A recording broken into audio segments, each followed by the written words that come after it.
welcome to I Created a Life I Love.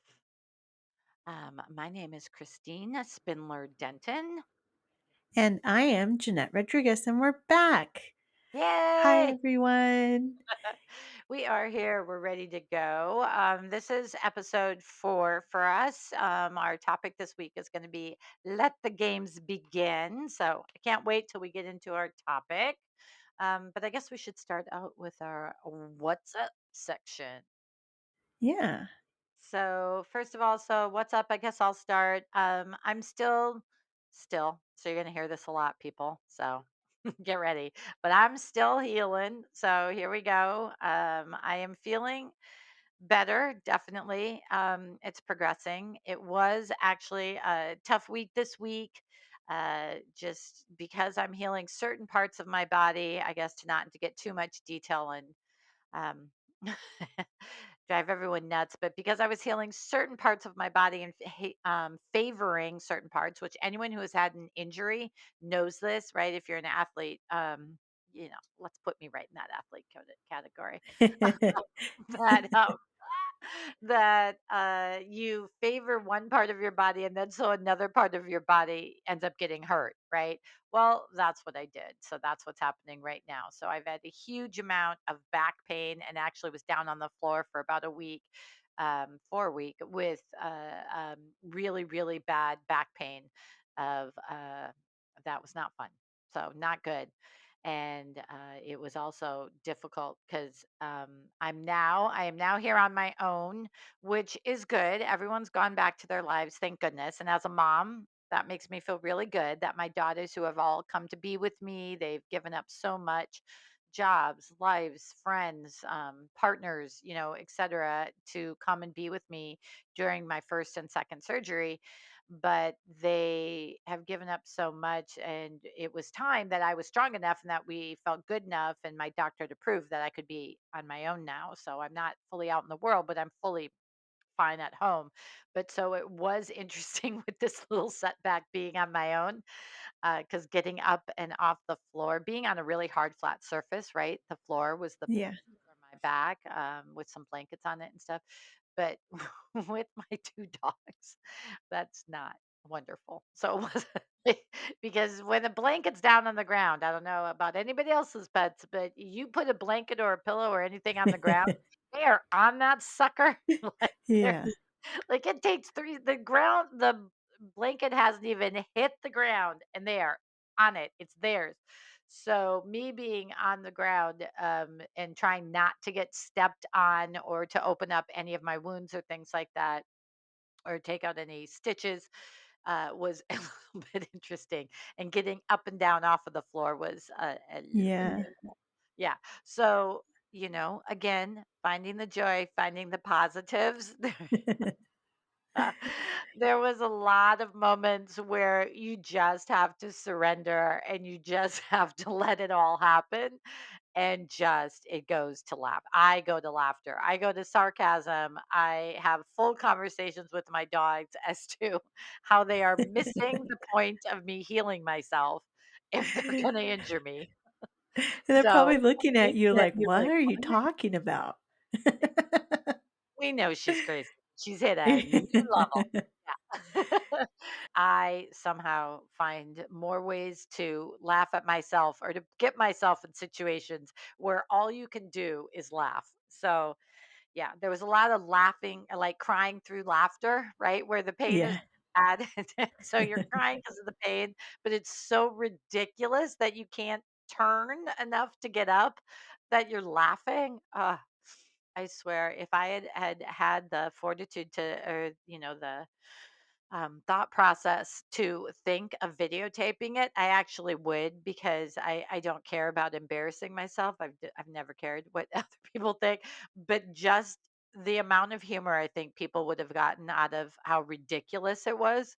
Yeah, I think that would have been good. But trust me, trust me, while you were going through your day, there was someone on the floor making a fool of herself fighting with her dogs, and that Yeah. person was me. So that was my week. How about you? No shame in that. No shame in that. None, none, no judgment. Yeah. So I am fully moved into my house. Some of the things we're still waiting for to come over. So we have boxes everywhere, and I'm Yeah. little by little trying to get, you know, out of these boxes. It is intense and trying to figure out what goes where, and it is a mind game as far as like, okay, if I put this here, what am I going to decorate it with? So I'm doing it little by little because I overwhelmed myself. And so I'm starting off with the kitchen first because that's the Nice. most important. There you Um, go. we have been eating out every single day, and Vegas is just notorious for great food that Oh, it's bet. just it's been a little unhealthy though. So Huh. it's yeah, it is great to explore all the foods, but we need to start cooking. And now my dog is actually starting to act normal because during the move, she was super depressed, acting like she couldn't move, like she was hurt and Oh, injured, and she thought like we were going to abandon her. So I feel oh, like maybe my worries were projecting on her, and oh, so God. she was internalizing it a lot. Yeah. And Yeah. but she's starting to get used to her surroundings. It is I was researching a lot of different articles about how to transition your dog during a move, because she is a shelter dog. She has experienced trauma herself, Yeah. and she has been abandoned before. So just getting her, relaxed and calm, and it helps me get relaxed and calm and transition to this move as well. Yeah. Yeah. Yeah. Oh, but I think that's really true. I think your pets pick up on it. I know my one dog's Shadow did. Like he definitely was good and, curls up with me and I think can kind of tell when I'm in a lot of pain. My Yeah. 170-pound German Shepherd Rottweiler mix is, the opposite. He's like Gen Xer's parents. He's like, ah, you're fine. Like you can take me stepping on you. You're fine. You're on the floor. This is your fault. Like, "You brought this on yourself, woman."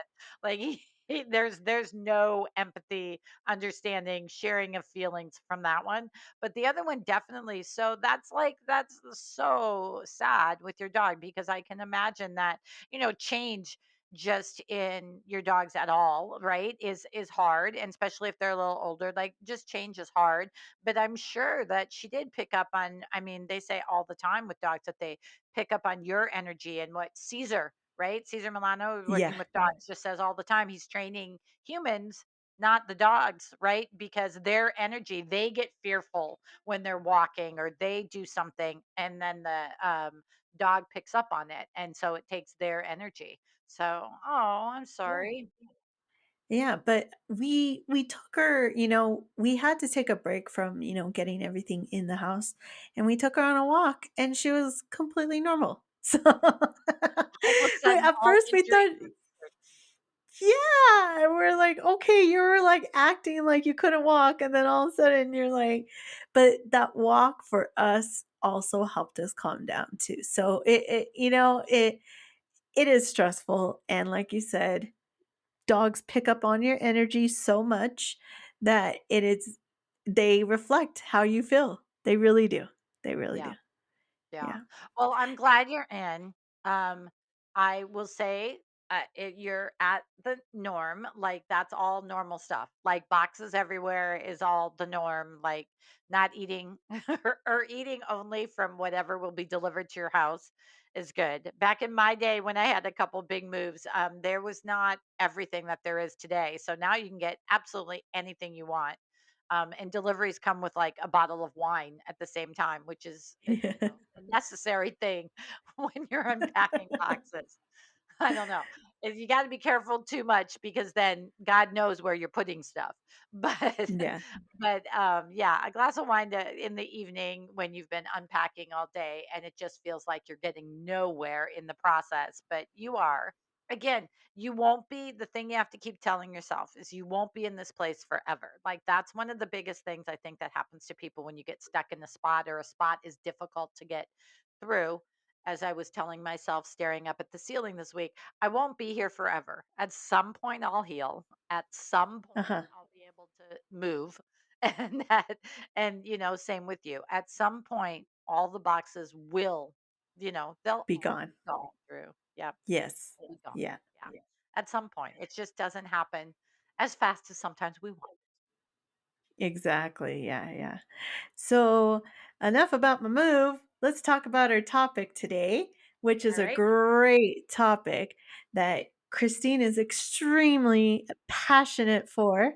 It is about playing games and let the games begin, finding joy in playing those games. So, why don't you start us off, Christine? Well, I just think I'm a hugely competitive person, as you know. And I was raised that way. So God help me, it's in the genes. And my daughters are not any different. And my brother's not any different. Like it's there, inbred in us. But the people who are overly competitive and take everything too seriously and have to win and that kind of stuff, that's a personal issue you got to work out, right? You got to figure out why you can't lose well, or why you're connecting your self-worth in any way to winning or losing. Like they should be very separate, and that's something you should be working on. But that being said, I think just a normal amount of competitiveness, of wanting to be your best, at striving to do something well, it is good. Hmm. I think it's good for your mental health. And also I've done a lot of research on this as well. There's a lot of reports out there as to how it's good as you age to be playing games of all sorts. It's good for your mental activity. It's good for any physical games you do, obviously for your body, and staying in shape and keeping yourself, in a healthy place. But I just think what the biggest thing it is that a playful attitude, no matter what type of game you're playing, whatever it is, having a sense of play is just a way to keep yourself so much younger, and I think a very different perspective on the world.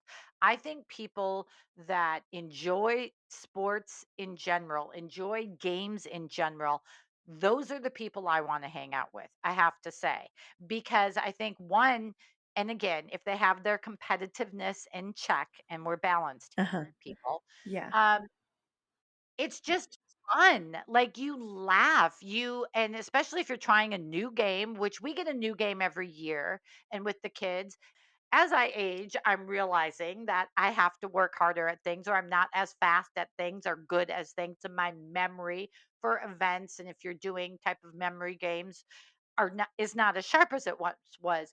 So I think it's just you laugh at yourself. You don't you're able to not take yourself so seriously, and that laughter Hmm. at yourself just brings so much joy, and laughing Oh, with yeah. others while you do it, and also trying new things, and not caring if you look silly doing them. If you're up there doing charades and no one's guessing what you're doing, and that's happened Yeah. to me how many times, and I'm sucking at it, and everyone's like, "What the hell is she doing?" Or you're drawing something and no one can guess what it is.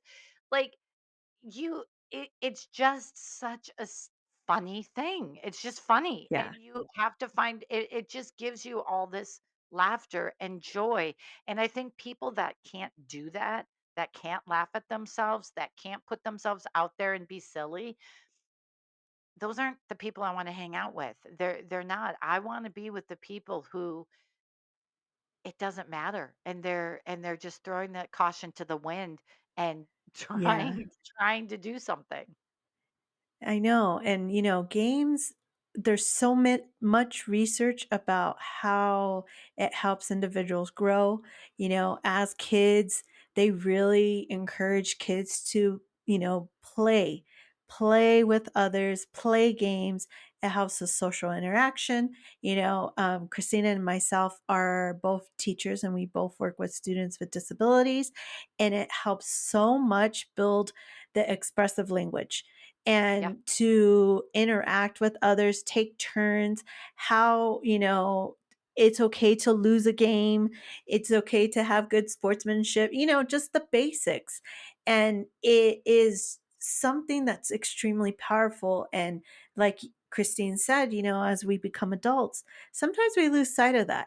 So like we always encourage others to, you know, find that inner child, find it, because that was the moment where you were just exploring and being vulnerable and being okay making mistakes. Yeah. Because trust me, with charades, Yeah. oh man, it's horrible. I am horrible. Yeah. Yeah, It- but that's what I'm it's saying. Like, there's no better way. We had it for a while, and I was sad to see it go, and maybe we'll bring it back. But our family kind of did this Olympic type of game things on New Year's Eve when we had kids that were still hanging out with us on New Year's Eve, right? And we all came together. And there's just such a way of bonding grandparents and grandkids and everyone of all different ages when you're playing different games, because you'll be really surprised at what your parents might be good at. A skill like my dad ended up being like having this amazing night at beer pong. Had no idea what he was doing, never had played. It was one of the games we threw in there because everyone, was getting to choose different games, charades, this, board games, strategy games, and then just that, like beer pong, a silly game. So we had all different types of games in there. And you can be amazed at what different people are good at. You can learn so much about the people around you. You can bond with other people. You bond with people of all yeah. different ages. If we're playing together, it doesn't matter that I'm in my 50s, you're in your 30s, someone's in their 20s, someone's in their 60s. Like, age doesn't matter. You're just all playing and you're all together. And that bond, I think, is so fun. Yeah, yeah. And speaking of, having a game that all different ages can play, we, for many years, for at least 20 years, have been playing bingo on Christmas Eve. And it's so much Fun. fun because everybody donates gifts and prizes, and everybody gets super competitive. And, you don't have to have those gifts, but it makes it fun. And then there's one major, Wait a second. I'm competitive. How the hell do you get competitive at bingo? Like, there is not a well, strategy. It's just like oh, what yes. Yes, you can, you can. really? It's just the talking with others, like, "Haha, I have more, spaces covered than you." Yeah. And it's always, the uncles versus the nephews and nieces, and then there's one, like, major prize at the end, you Yeah. know, just one big pot of, whatever it is, and, we get a lot of, talking, like sportsmanship, but it can get a little brutal. But it's so much fun. It's a lot of fun. Definitely I is. just now that's an image in my head that I will never lose and will always bring me joy. So hopefully you guys have Yeah. taken this with you as well today for a moment of joy. But the fact of like all these people of different ages and this old uncle trash talking to the nephew about his bingo card. Like, I just Yes, yes. And it's a good, like, 30 to 50 people playing. It's crazy, and that's it's great. all in my grandma's house, and every single room. So, a number's called, it has to be called, like, 50 billion times because, somebody couldn't hear it. So, those are, amazing moments. Yeah. Oh my God, I love this. That's just, see, this is Yeah. what I'm saying. And our point, I think, and our goal today with this topic is that don't just have these game times be at these special times, like right at Christmas or at the Yeah. holidays or New Year's Eve or whatever. Please, please, please try to find ways to bring games into your life more often. And I think us all going through COVID, I think a lot of us did games like over Zoom because there were all these Yes. different online games and we are all stuck at home. And so I think we played more games. But I think now that we're, 2024, we're, you know, going back to just our lives again. And you forget those moments, you forget those times. And we only play games and have those connections with people on those holiday type things. So my goal and one of my goals while I've been home, so I've been doing games as much as I can while I've been home to keep my mind occupied. I read a ton and listening to music, But I've also been trying to play more games and do that with people and Zoom with people or talk to people and do something fun and do that. And I will tell you, taking a half an hour, taking an hour, and you can't do it every day. We know how busy everyone's lives are. Trust me, before I was diagnosed with cancer, I was working 2 jobs. I'm a single mom. You don't have time every day to do something like that, but there's some hour. There's at least 1 hour or one half an hour sometime during your week that you can find someone, call a friend up, do something online with a game, whatever, whatever way or that you want to do it, and make yourself laugh and play a sport or play a game and have fun, because it's just these memories like this that we're talking about from the holidays and stuff. It's incredible that we don't bring them more into our daily life, our weekly life. A huge movie that was out that I just loved with John Hamm and Jack from New Girl, trying to remember everybody's name, but about, and Steve, was it Steve Carell? No, it was not Steve Carell. But then it was the guy who plays Hawk, right, from the Avengers. That it, right, where they're playing that, or tag. That was it. They're playing the game of tag. And it was based on Oh. a true story of these men who have played this game of tag their entire life. And they don't do it all the time and all the year because they can't with their lives. So I think there's a month or 2 months or 1 month out of every year that then they try and go and tag each other. And they're literally flying across the country and dressing up in costumes or whatever so the person can't tell it's them, to go around and tag the next person. And they said, you don't get old because you don't get old because you, let's see, you don't stop playing because you get old. You get old because you stop playing. That's the saying from Mm. the movie Tag. And I think that is so true. I think that's absolutely, it says it all, that playing a game, being able to laugh at yourself and lose and have good sportsmanship and be silly, all of those qualities that go with that we teach our kids as educators, to be able to do, be a good sport, laugh, have fun, be silly, be playful. I Yes. think we try and get so serious as adults, and we feel that being serious is somehow better.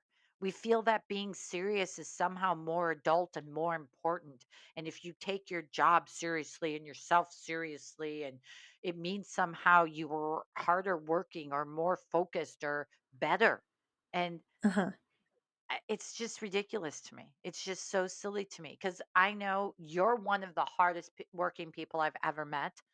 When I met you, I was like, what the? Because I feel I'm a hardworking person. I've worked 2 to 3 jobs, I think, my entire life. And I'm always trying to do other things as well, and help people or somehow progress or get better or read and do things all the time. I think we both have extremely strong work ethics. We care so much about what we do and Too that we much. affect affect kids and parents and everybody in a positive way. And yet, and I just see sometimes when I was silly at my job at a school site or now I'm in an office, um, and Jeanette was as well. Uh, that if we would be silly in an off moment, that somehow we didn't care as much or we weren't serious, and it's ridiculous. I'm here right now, controversial. If you're one of those people, that's fine. I'm here to call you out beyond belief because She will. yeah, I am. I'm calling you out right now. You're not better by being serious about your life. Life is a Yeah. game. And trust me, this is coming from the person, you know what I mean, going through cancer. And I'm telling you for sure, and has gone through quite a bit of trauma in my life. It never helped me to be more serious about it. Never at one time going through death or trauma or loss that I've had, or fighting cancer, never one time did being more serious about it make it better. Yeah. Laughter is what made it better. Being silly about it, being playful about it, seeing it in a different way, taking my mind off it or whatever, but laughter made it better. Never did being more serious.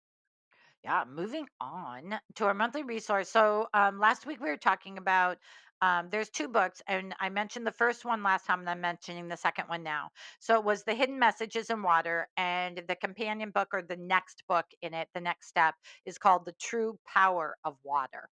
Okay, so a picture of the cover, the author's name, all of our information, all of our resources are in our resource section on our website. So I created a lifeilove.com, but it's by Mr. Emoto. And it's just amazing. Again, it's all this research and look into what water does and what different types of water do, spring water versus, different types of water. Um, what it does and how it responds to energy and positive energy versus negative energy, how it responds to our spoken word, even how it's responded to our written word, but the energy it's given and the, intention that is put toward the water, how it responds. And so it's just very interesting. It's just further research that scientists are out there doing, which I love. That kind of crosses over with spirituality because I think a lot of people already know that the effect that our words have on ourselves, our body, our healing, the plants around us, the people around us. I mean, the energy you come into a room with, the energy that you do things with, your mental outlook on a situation, whether it be positive or negative, how you talk to yourself in your head, all of that has a huge effect on your life. And so this is just another scientist out there doing the research and looking at that. And I just love to look into this kind of stuff and take it, grab it, use it in your life to make your life better, more joyful. And if you don't, then you don't have to say anything negative. You can just move on to the next thing. So do with it what you will. But we'll post both of those books up in our resources on our website. Yes. And our moment of joy for this week. So I'll go ahead and start off. Our moment of Yes. joy for me is I've been talking a lot about my dog because I love her so much. So the Oh, picture I'm sharing with you guys today is my dog Lilo. She is my soul mate dog. She knows my soul, thick and thin, through and out. She can read me. She can, we just have this deep connection. And I've had that's other so dogs, and yeah, I've had other dogs in the past. And she's just something that is truly special and was given to me at such a moment in which I needed her. So I did get her during COVID. I rescued her from a shelter, and she was very shy and scared in the beginning, but she has just been the most easiest and, comforting and loving dog that I've ever had. And she is, that she is something for both my husband and I that we truly enjoy. And she, in this picture, she's just cute with her little sweater on and just her big old eyes. We call them boba eyes. So, cool. like, the boba tea. So we love her to death. How about you, Oh, Christine? that's so cool. I love it. I love your relationship with your dog, and the picture's adorable. Thank Adorable. you.